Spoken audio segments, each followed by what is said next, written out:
The boy's hand moved before anyone saw it.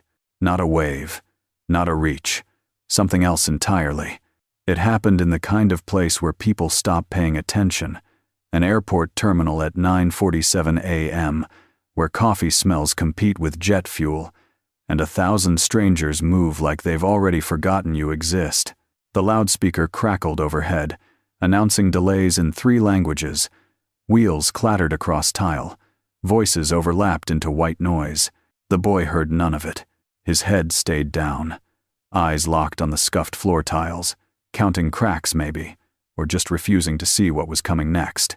His yellow sweatshirt hung loose on narrow shoulders. Too big, like someone else had dressed him.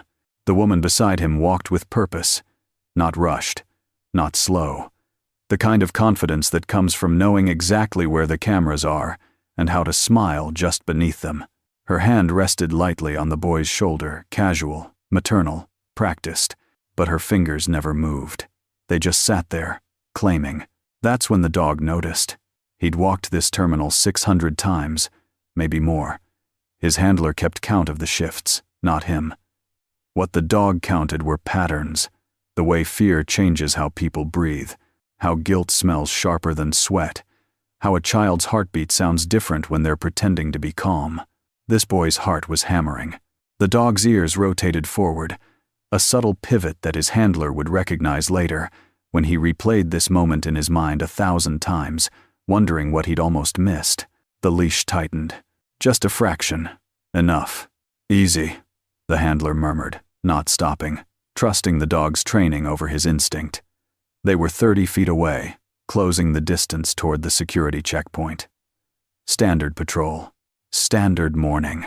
Standard everything except the boy's breathing. It was too shallow, too controlled. The kind of breathing someone does when they've been taught that crying draws attention and attention brings consequences. The woman adjusted her purse, checked her phone, glanced at the departure board with the casual indifference of someone who'd done this before. She said something to the boy too quiet for anyone else to hear, and his shoulders stiffened like he'd been shocked. The dog's paws slowed. Stories like this don't go viral by accident. They spread because people choose to share them. Hit subscribe if you believe these stories matter. Then comment your location below. Let's see how far awareness can travel. The handler felt it through the leash, that shift from obedience to instinct, from training to something older and truer. He'd learned to trust this feeling the way pilots trust instruments in fog. When the dog hesitated, there was a reason. He just didn't know what it was yet. The boy lifted his hand. Slow, careful, like the movement itself was dangerous. His palm pressed flat against the woman's back. Not a touch, not affection. Pressure, deliberate, specific. His fingers spread wide, trembling at the edges but locked in place. Then he held it there. 3 seconds. 5. 7. The dog's entire body angled toward him. The woman kept walking, didn't acknowledge the touch, didn't react. Her stride never changed, confident, efficient. Someone who knew that hesitation looked suspicious and momentum looked normal. But the boy's hand stayed pressed against her coat, flat and desperate, and speaking a language nobody in that terminal had been trained to hear. Nobody except the dog. The handler's pulse kicked up. Something was wrong. He couldn't name it yet, couldn't point to a single detail that violated protocol or justified intervention. Just a boy walking with an adult. Just a hand touching a back. Just another family moving through another morning in another airport. Except it wasn't. The dog pulled harder. The handler's grip tightened on the leash. Instinct fighting procedure. Feeling the animal's certainty pour through braided nylon like electricity. The boy's hand dropped back to his side. But his fingers were still shaking. And the dog had already decided. Asterisk, asterisk. How many children are moving through crowded spaces right now, trying to signal for help in ways we were never taught to see? Share this story. It might save a life. Asterisk, asterisk. The boy did it again. 40 feet from the security checkpoint. Slower this time, like he was running out of chances. His hand rose from his side, a movement so small it could have been a stretch, an itch, an accident. But the dog saw the intention behind it. saw the way the boy's breath caught before his palm made contact, saw the pressure applied with shaking fingers, held just long enough to mean something. A signal. Not a gesture. Not a habit. A message. The handler's eyes tracked the movement this time. He'd been a cop long enough to know when normal behavior had edges that didn't fit. The boy wasn't leaning into the woman, wasn't seeking comfort. His hand was a tool, not affection. "What is it?" the handler whispered, more to himself than the dog. The dog didn't bark. That wasn't the training. Alerts came in stages: body language first, then sound if the threat escalated. Right now, his body was doing all the talking, ears forward, muscles coiled, weight shifting toward the boy like gravity had changed direction. The woman checked her watch. Her expression stayed neutral, bored, even, but her pace quickened just slightly. Not enough to draw attention, just enough to close the distance to the checkpoint faster.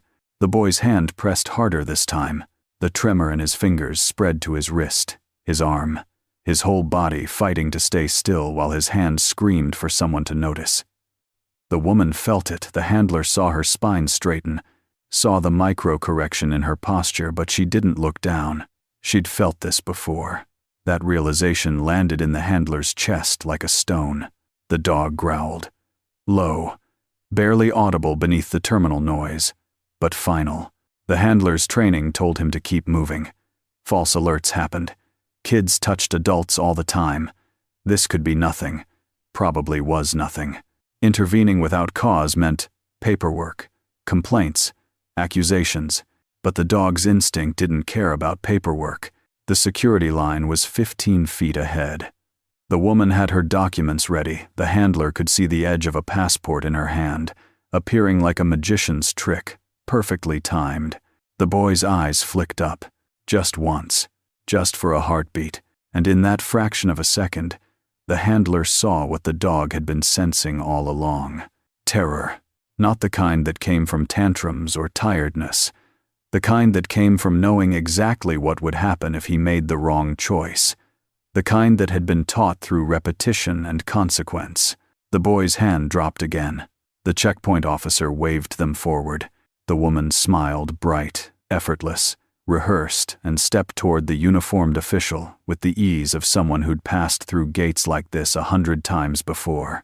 And somewhere behind them, a second child the handler hadn't even noticed yet stood frozen beside a rolling suitcase, clutching a stuffed animal with one ear missing, eyes locked on the ground. The dog planted his feet. Asterisk. Asterisk. The next few seconds would determine whether this boy disappeared forever. Keep reading. Asterisk. Asterisk. The woman's smile belonged on a magazine cover. Warm. Maternal. The kind of expression that made checkpoint officers relax and wave you through faster. She handed over the documents with the fluid ease of someone who'd done this so many times the motion had become muscle memory. "Good morning," she said, bright and clear. The officer barely looked up. He scanned the passport, glanced at the tickets, checked the names against a screen only he could see. Standard procedure. Nothing flagged, nothing unusual. Behind the woman, the boy stared at the floor like it held answers. His hands hung at his sides now, fingers curled into loose fists. His breathing had gone so shallow the dog could hear the catch in his throat tiny. Desperate attempts to stay invisible.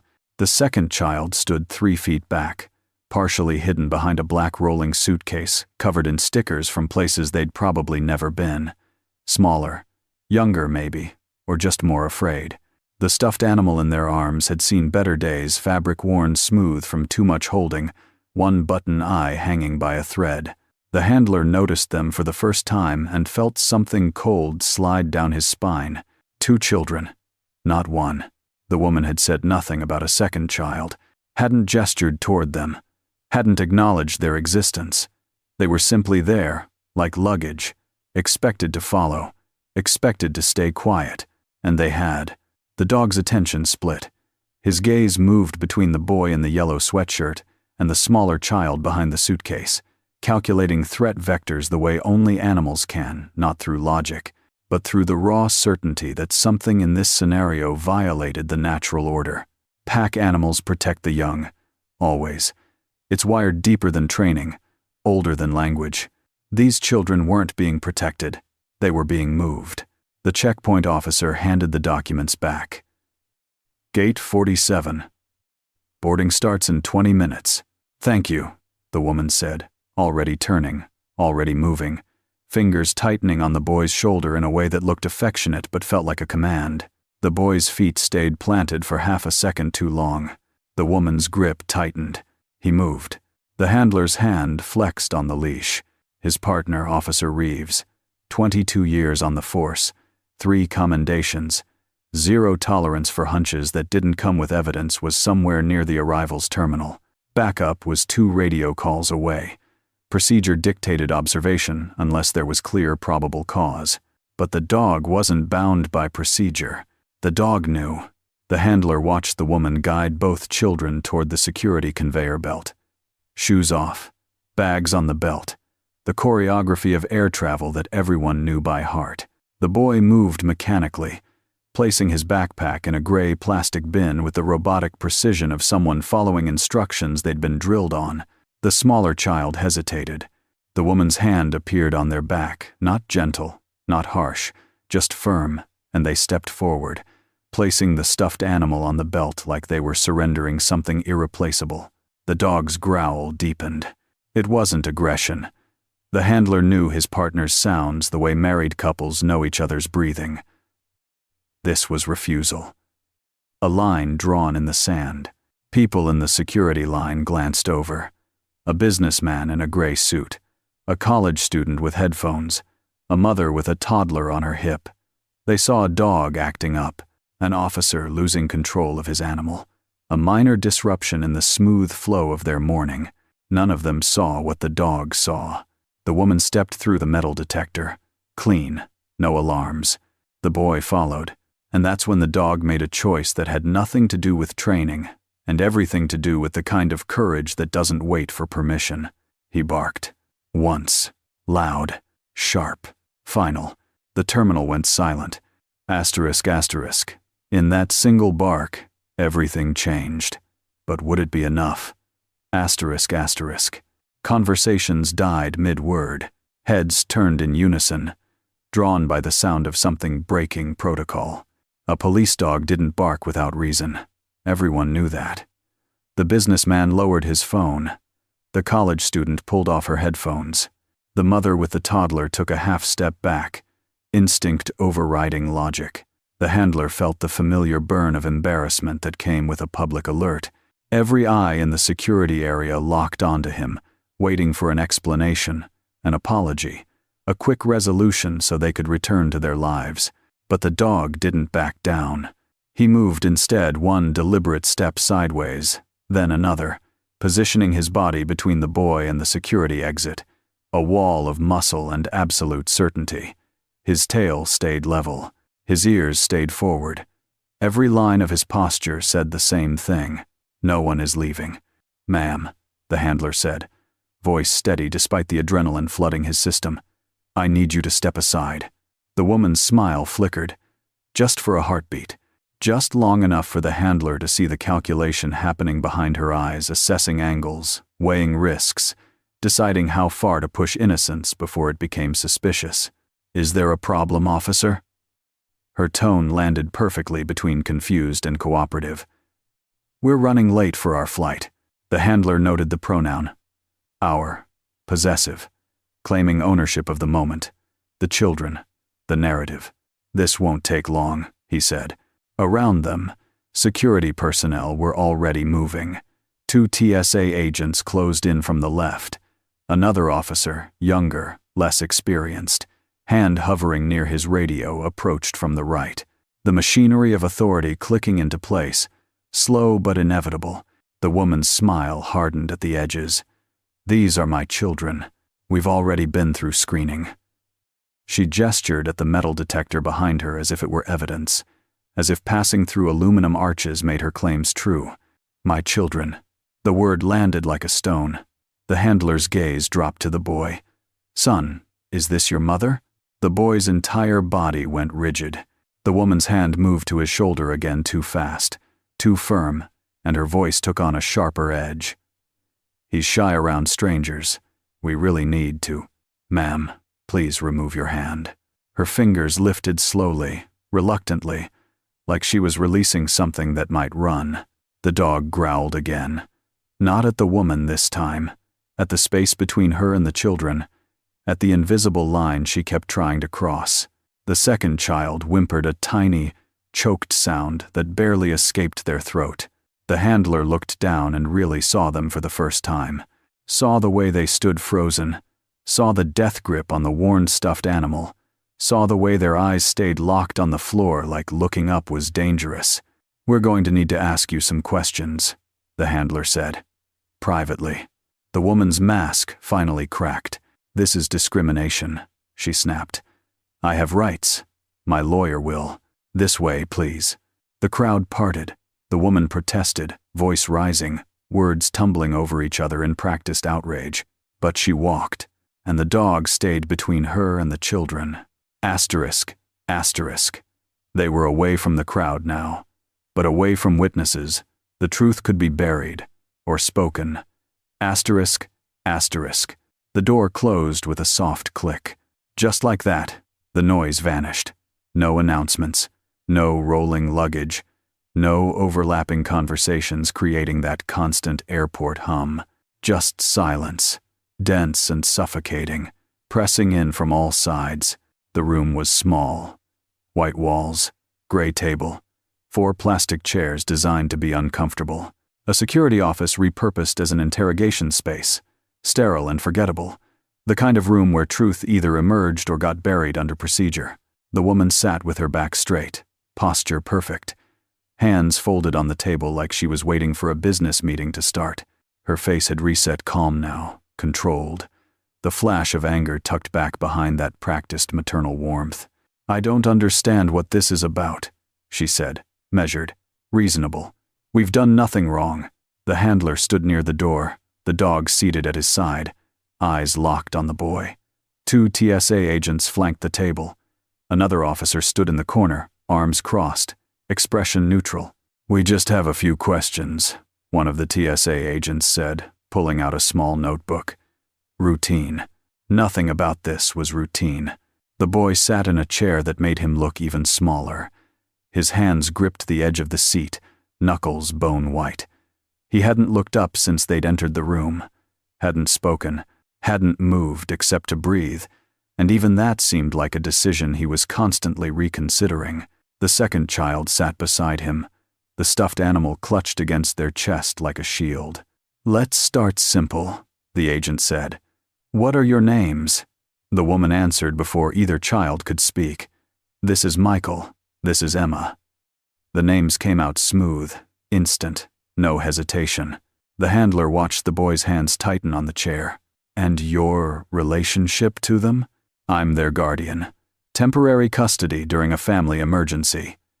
She reached into her bag slowly, deliberately, making sure everyone saw the cooperation and produced a folder.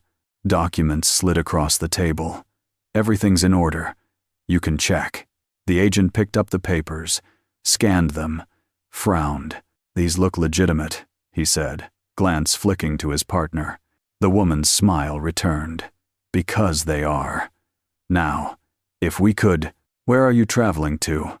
A pause. Microscopic. Most people wouldn't have caught it. The dog caught it. "Phoenix. My sister lives there. The children will stay with her while their mother receives treatment."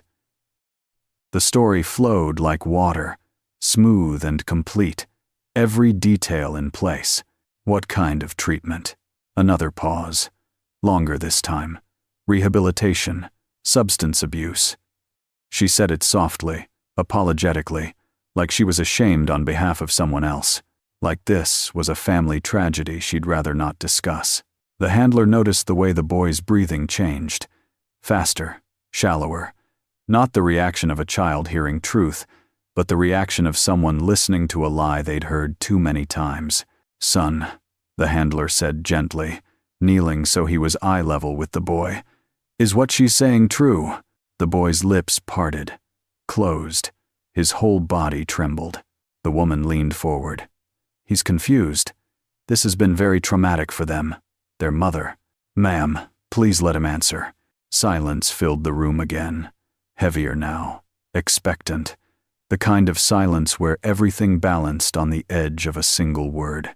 The boy's eyes lifted. Just slightly. Just enough to see the dog watching him. And something in that gaze, some recognition of loyalty, of protection, of another living thing that refused to let him disappear, broke through the wall of fear he'd been taught to build. His voice came out as a whisper, cracked and small, but clear enough. 3 words that shattered everything. She's not my mom. The room exploded. The woman's composure disintegrated in an instant.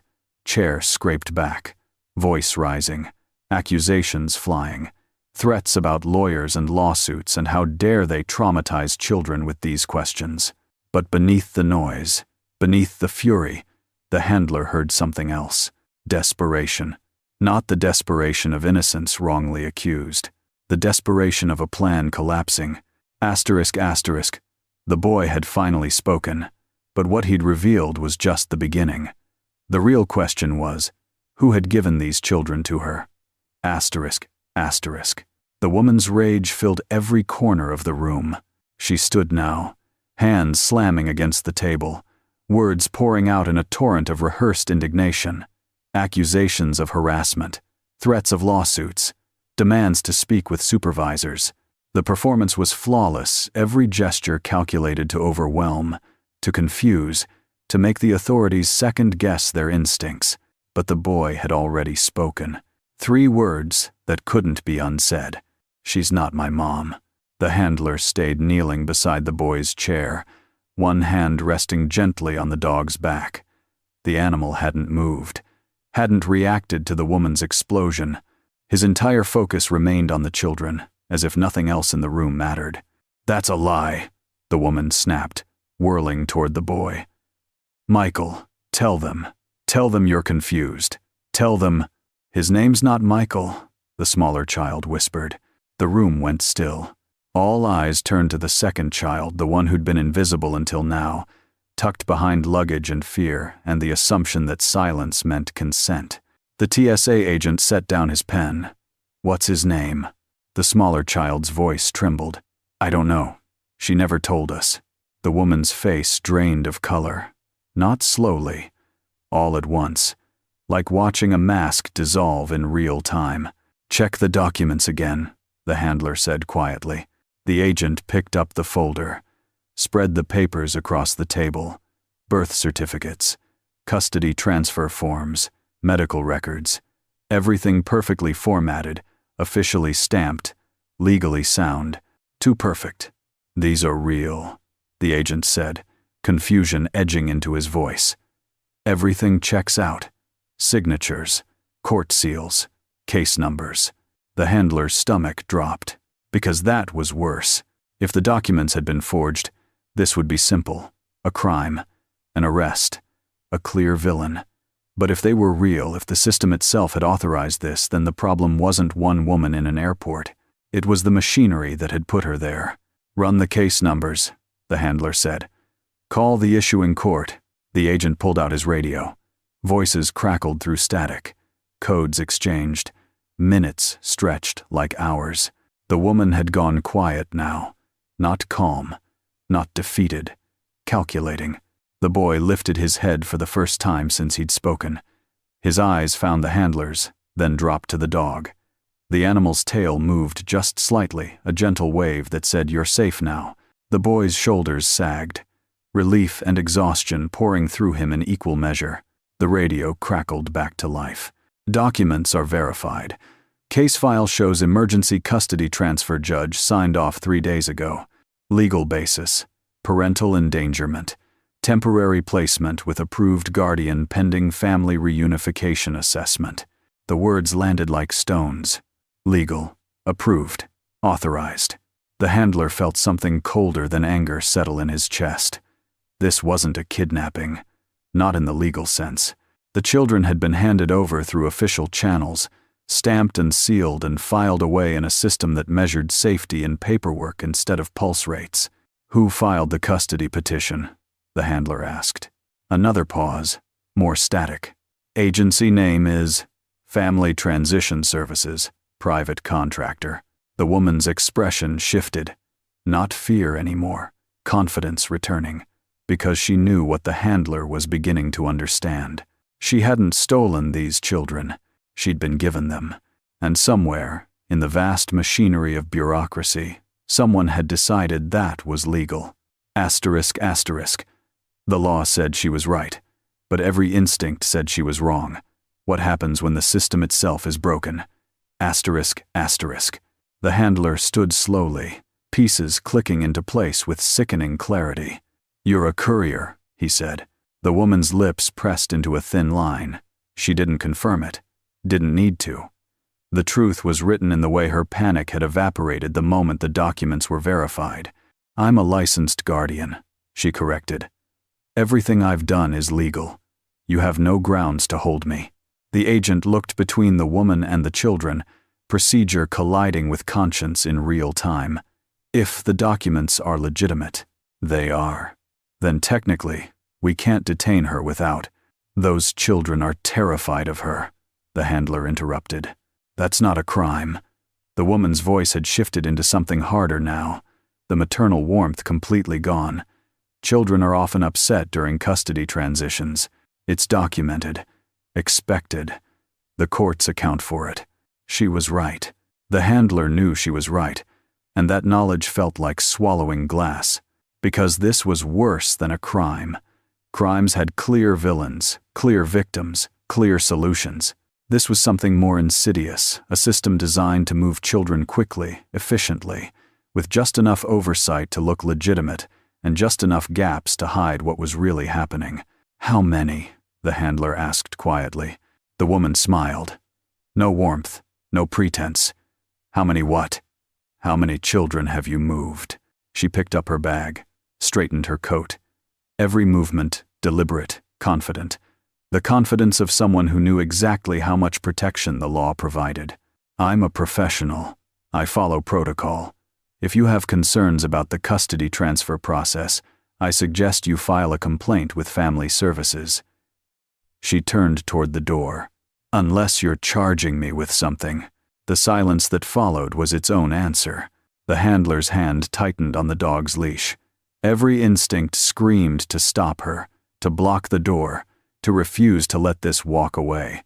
But he'd been a cop long enough to know when the law tied your hands. "You're not taking those children," he said. "The documents say otherwise. The children's testimony says otherwise. They're minors, traumatized minors. Their testimony is inadmissible without." "There's an investigation now," the TSA agent cut in, finding his voice. Formal, official. "Those children stay in protective custody until what?" The woman's laugh was sharp. "Until you do exactly what the courts already did? Run background checks I've already passed? Interview social workers who've already approved me? Process paperwork that's already been processed?" She stepped closer to the door, and the handler saw it, then the truth she'd been holding back, the card she'd been waiting to play. "I'm replaceable," she said softly. "You understand that, right? I'm one person in a network of dozens. Someone else will finish this job. Tomorrow, next week. The children might be different, but the process?" She shook her head. "The process doesn't stop because one airport cop got a bad feeling." The handler felt the weight of those words settle over the room. She was replaceable. The documents would be reissued. Another courier would arrive. The children would be moved through different channels, different airports, different hands. The system would adapt, adjust, continue, because systems were designed to continue. "This keeps happening," the woman continued, "because everyone is too busy, too understretched, too concerned with liability to slow down and ask the questions that matter. How many social workers do you think actually visit the homes? How many judges read past the first page of a filing? How many contractors like me get waved through because we have the right paperwork?" She reached for the door handle. The dog moved first, not aggressive, not threatening, just there, body angled between the woman and the exit, head lowered, eyes steady. The handler made a choice that had nothing to do with law and everything to do with the kind of truth that only exists when you're willing to stand in its way. You're not leaving. You can't. I can hold you for 24 hours on suspicion of child endangerment. By then, every agency will be crawling through your network. Every case you've touched. Every child you've moved. The woman's mask finally shattered. You're too late, she hissed. You're always too late. Maybe, but not this time. Asterisk, asterisk. One woman stopped. But how many others are still out there, moving children through legal loopholes? Asterisk, asterisk. The woman was escorted out by 2 officers, her voice echoing down the corridor long after the door closed. Threats, promises, the sharp certainty that this wouldn't matter in the end. Maybe she was right, but for now, in this moment, in this room, 2 children were safe. The boy sagged in his chair the moment she disappeared, like someone had cut the strings holding him upright. His hands unclenched from the seat edges. His breathing deepened. Not calm, not yet, but closer to it than he'd been in days, maybe weeks. The handler didn't know. Couldn't know. The full story would take time to unravel, and even then, pieces would be missing. That's how these things worked. Fragments of truth scattered across case files and sealed records and memories too painful to speak aloud. The smaller child, Emma, or whatever her real name was, pressed closer to the dog. Her fingers disappeared into his fur, gripping tight, like she was afraid he might leave too. The dog stayed perfectly still, steady, certain, an anchor in a world that had taught both children that nothing stayed. It's okay, the handler said softly. You're safe now. The words felt inadequate, hollow. What was safety to children who'd been moved like cargo, who'd learned that adults with kind smiles could be the most dangerous, who'd been trained that asking for help brought consequences? The boy's voice came out small. What happens to us now? The handler wished he had a better answer. Child services will find you somewhere safe, a real home. People who, will they send us back? The question hit like a punch.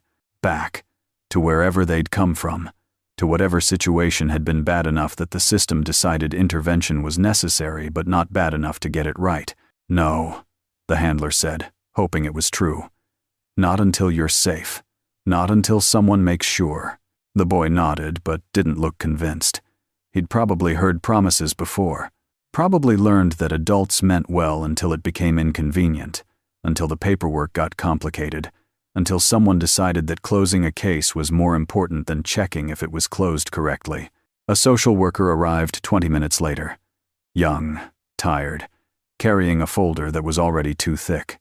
She knelt beside the children, spoke in soft tones, asked gentle questions that both kids answered in fragments.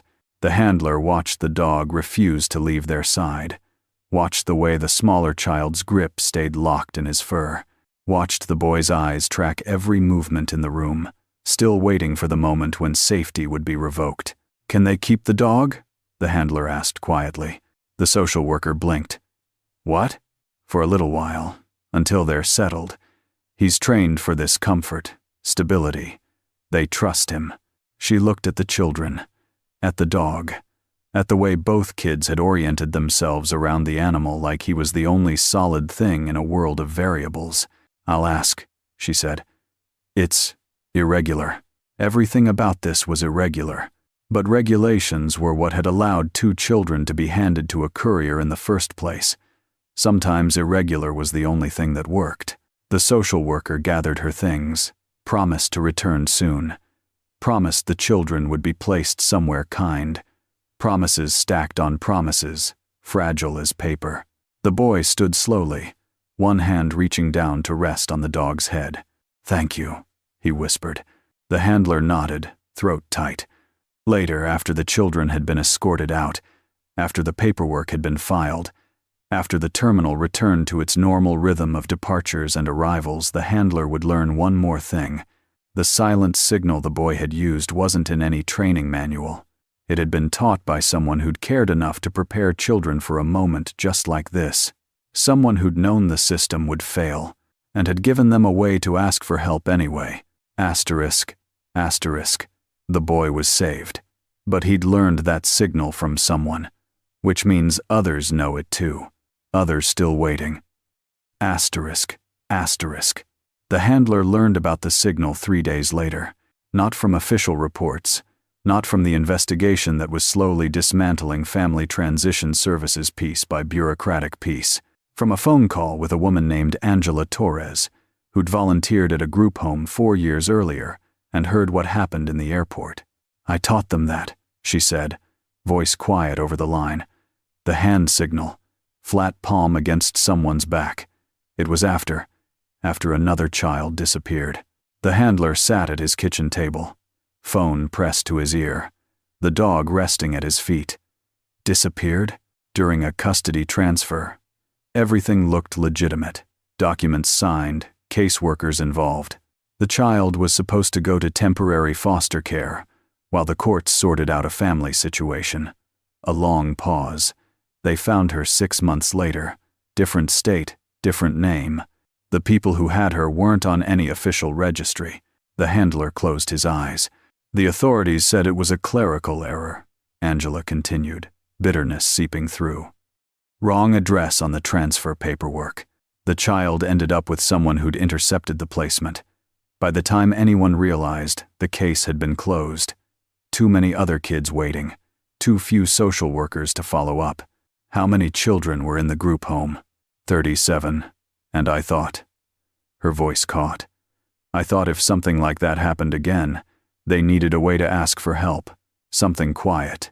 Something that wouldn't get them in trouble if the person they were with noticed. A flat hand. Pressure applied. Silent. Simple enough for a child to remember. Subtle enough to hide. Desperate enough to mean everything. Did you report it? The signal you taught them? Angela laughed, sharp and hollow. To who? The system that lost a child in the first place? I was a volunteer. Minimum wage. No credentials. Who was going to listen? No one, apparently. The system had moved on. Processed the next batch of cases. Closed the file on the missing girl with a notation about procedural gaps and recommendations for improved oversight that were never implemented because implementing them would mean admitting the gaps existed. How many kids did you teach? The handler asked. All of them. Every child who came through that home for 2 years. I don't know how many remembered. Don't know how many ended up in situations where they needed it. Another pause. Until now. The handler thought about the boy in the yellow sweatshirt. Thought about how many times he must have pressed his hand flat against the woman's back, hoping someone would notice. Thought about all the people who hadn't TSA agents, airport staff, travelers passing by because the signal wasn't in any training manual, wasn't part of any official protocol. The system didn't know to look for it, but the dog had. The child you taught, the handler said slowly. The one who disappeared and was found 6 months later. Did she recover? Silence stretched across the line. She's 22 now, Angela finally said. Working as a paralegal, volunteers with kids in foster care. She's okay, mostly, but she still flinches when anyone stands too close behind her. The handler looked down at the dog, at the animal who'd sensed danger not through training but through instinct, through the ancient recognition that fear in the young demands protection. How many other children had given signals that went unseen? How many flat palms pressed against backs in crowded airports, grocery stores, parking lots? How many desperate gestures disappeared into the noise of daily life because no one knew to look? The investigation would continue. More couriers would be identified. More documents would be scrutinized. The machinery of justice would grind forward, slow and inevitable. But the real question remained unanswered. How many children were moving through the world right now, carrying signals no one had taught the system to see? And how many would slip through before someone stood in the way? Asterisk, asterisk. The signal saved one boy, but it was never supposed to exist, which means the system failed long before he needed it. Asterisk, asterisk. The handler went home that night and sat on the floor beside the dog. The house was quiet. Too quiet, the way it always was after days like this. His wife had left dinner in the microwave, chicken and rice, still warm. He hadn't eaten it. Couldn't. The dog rested his head on the handler's knee, patient and steady, the way he'd been trained, the way he'd been born. "You knew," the handler said softly, scratching behind the animal's ears. "Before any of us did. You knew." The dog's tail moved slightly. Not a wag, just acknowledgement. Somewhere across the city, 2 children were sleeping in a temporary placement home. Safe for now. Healing, maybe. Though that would take longer than anyone wanted to admit. They'd have counselors and caseworkers and advocates. All the machinery of a system trying to correct the failure that had put them in danger in the first place. But none of that would erase what they'd endured. None of it would change the fact that they'd needed a volunteer's unofficial signal to survive a system that was supposed to protect them. The handler's phone sat on the counter, dark and silent. Tomorrow it would ring. Reports to file. Interviews to conduct. The investigation into family transition services was expanding, revealing a network far larger than one woman in an airport. Dozens of cases under review. Hundreds, maybe. But for every case they found, how many stayed hidden? The woman had been right about one thing.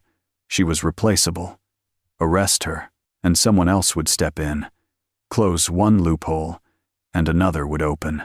The system moved children fast because slow meant liability, meant exposure, meant admitting that oversight had gaps wide enough for people to disappear through. The handler thought about the boy's hand pressing flat against the woman's back.